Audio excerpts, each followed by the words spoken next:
What's up, guys? I am who I am, Emily of the Bad Girl Coven, um, on the Azura Media Club channel.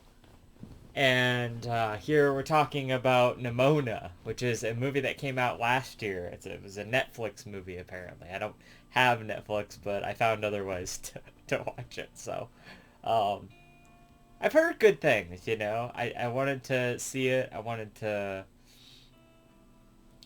see what all the hype was about, and it turns out it's a pretty good movie, and I definitely enjoyed it. It's about you know self identity. I would say to a big extent. Um, the way that society kind of ostracizes people who are different.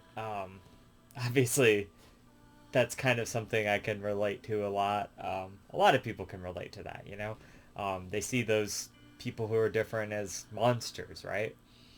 Um, Ironically enough, it maybe, this is a good thing, obviously, but uh, the main, one of the main characters, the main guy character, uh,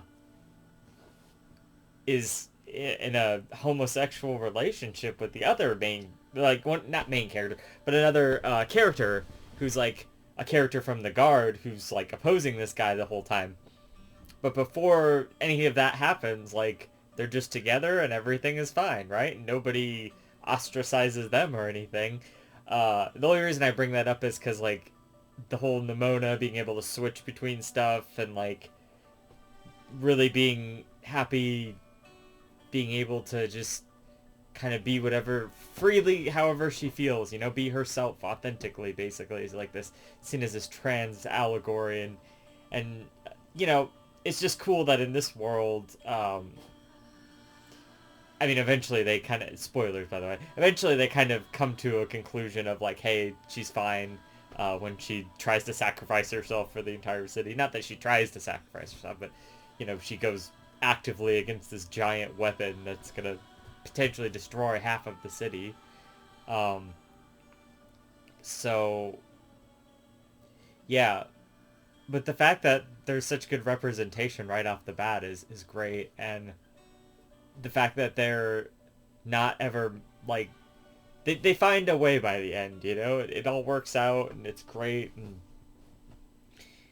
it's a lot about mistrust and misunderstanding as well. Um, Not truly seeing everyone's side of the story, and that's important. You gotta always see as many people's perspective as you can on the situation, or at least hear them out and whatnot. And there's a lot of like metaphors and like parallel stuff, like when she's saying that, oh, you have such small-minded questions and all of that. It's like, yeah, people do ask those invasive questions a lot. Um, but I think it's cool and important to just to see a movie tackle stuff like that. I think that's really interesting, and the way that they weave it into the narrative as well works very well, because like right off the bat they frame like the main guy for murdering the queen, which it was actually the director who did it, I guess. Like, and then like a part of the way through the movie, like they figure that out, and then they like get evidence that it was her, and then she still has a way of like turning it all around. She was like, "Oh no, it's Nimona. It was the shapeshifter this whole time. She was the one using my likeness." Now we as the audience know that not to be true, but even I questioned it a little bit, even though I knew Nimona was there in the room and she was. But it's like, I don't know, the way the movie like turns to make you turn against her as well. Um, because at that point they kind of pull out this ancient scroll and they're like, "You're this monster in the scroll." The main guy says that he's like, "You're this monster in the scroll there," and she doesn't like that word monster, and that can feel very. I mean, nobody would want to be called a monster, right? Obviously, that can feel very parallel as well to sort of maybe misgendering somebody or something to that effect. And I think I think it's a nice parallel anyway. That's what they're going for, or maybe it's coded in such a way that you can extrapolate that out of there. Like I said in the beginning, it's really about the experience of being othered and being an outcast and whatnot because of just who you are. And in this case, she's this shape-shifting being that has all these other forms, and people are very scared of that because she can turn into like literally anything. So she can turn into a dragon or a bear or something, and they don't know how to deal with that at first. Because we hear about this lady in the past that's like how the movie opens, who's like this big hero or whatever, and then like the one character is actually like a descendant of hers or whatever. But when we go back and actually see the backstory to it, it's kind of heartbreaking because it's like they were friends in the past, her and Nimona, and they got along great until her closed-minded parents like told her, hey, you can't hang out with her because she's a monster. Like, and there's a couple of lines in here just like that, where she's like, oh yeah, doesn't it suck that like we grew up in a world where kids are like told to basically be afraid of these monsters, or like being afraid of anybody who's different. And there's a lot of parallels to that in our world, and I feel like we're getting past a lot of that. I mean, there's still a lot of bad stuff out there, but when I was growing up, especially, it was definitely like that. And even gay people were less accepted back then, in like the early 2000s. And it's nice to see that we finally have just that representation there. But, so yeah, and then there's also oh god, it's a great line, and it's also, and I'm probably gonna butcher it or whatever, but she's like, yeah, everyone wants to stab me with a sword, and sometimes I just want him to, and I feel that. Sometimes you're over it, you don't want to keep going through this, and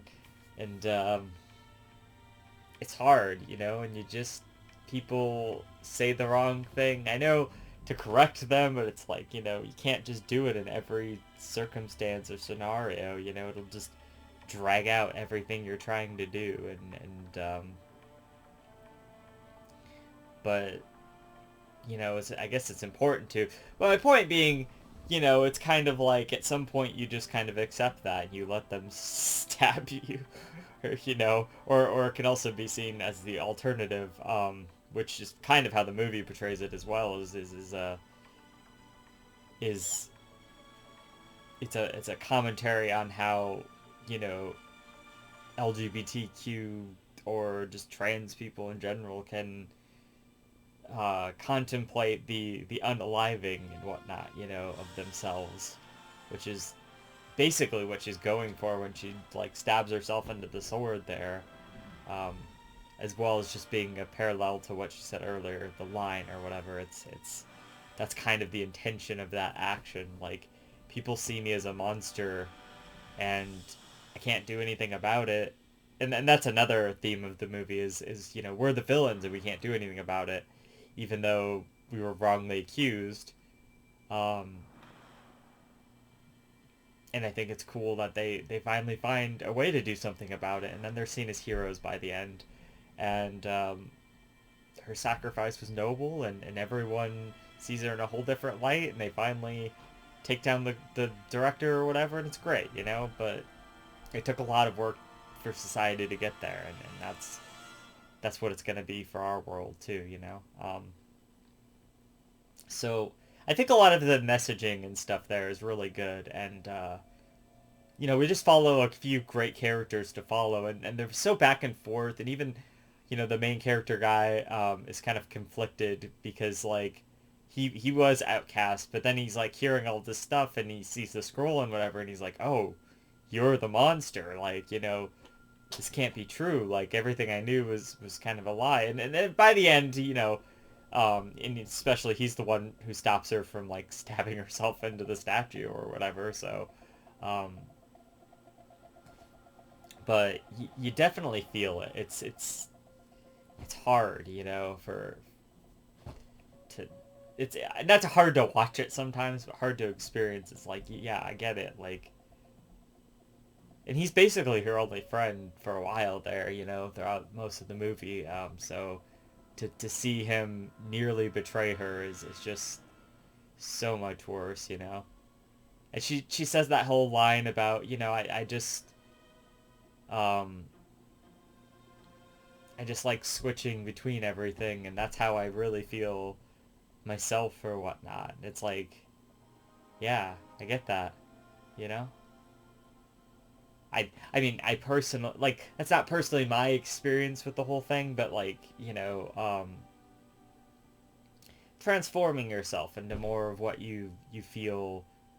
I feel like the whole switching yourself thing, like switching throughout states, is more of like a maybe a bigender, maybe like a non-binary or gender fluid sort of thing. You know, like that's not really me, but like I think that's cool. I understand that, you know, in a sense. So that's that's cool. That's cool that that sort of metaphor, that sort of coding or representation is there as well. And yeah, I mean, I just, you know, it's a good looking movie. It's got a cool story and a good plot and all that. And aside from the really wonderful messaging, which is great, there's a lot of good things to like as well, you know. So everything else works too.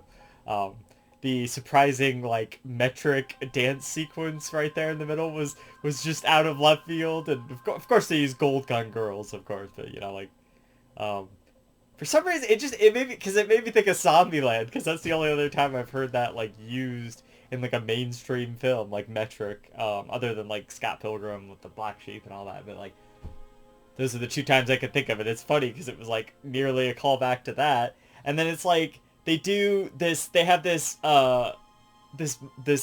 like for like dragon thing where it's like a dragon mascot of like this cereal brand or something, and it's the theme from Kick-Ass, because it's you know, Chloe, whatever her name is, who was the little girl in Kick-Ass, Hit Girl or whatever.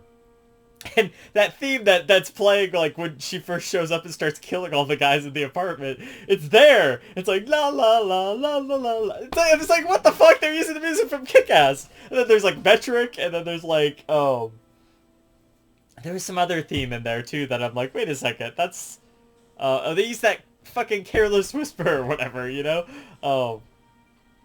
Yeah, which is, it's just weird. It's like, there's all these like kind of recognizable things from other things in here that's very interesting. And of course you had to hit with metric to like really hit me, because like that's my favorite band. So, you know, it's like, that's awesome, you know? But yeah, I mean, I think the themes of the movie are really cool. I think that's a great story to tell. I think they told it in a very great way, and I think that really all resonated with me highly. So, I mean, I'm glad. I'm glad I watched it. I've seen two great movies today. I just saw Wild Robot earlier, and my review for that is already out. But and now I've seen this, and so that's great. I mean, I want to try to watch more movies, and I'm not always gonna review them. Like I saw, I mean, maybe I could still review that. I saw Encino Man like last night, and I loved it. It was hilarious, but you know, like, I don't know. It was just kind of a movie that I watched, or you know, like I saw like, I mean, I've been watching a bunch of movies. Like, I didn't review Interstellar. I saw that. Did I review Interstellar? I don't think I did review Interstellar. No, I loved that movie and The Martian. I just watched those for myself. You know, like. Sometimes I just do that. I don't want to be obligated to like watch something and then have to make a review about it, you know? But the certain things I want to make a review about, like this, like Wild Robot and this movie for sure, were very review worthy. I think they're important things to talk about, especially for me. I just really vibed really well with both of those movies. And they're both great movies that make me feel good, you know? And they make me feel like cinema is a very powerful medium, you know, and I love movies. I do, and I love video games and stuff too. But like, it's a different vibe, you know.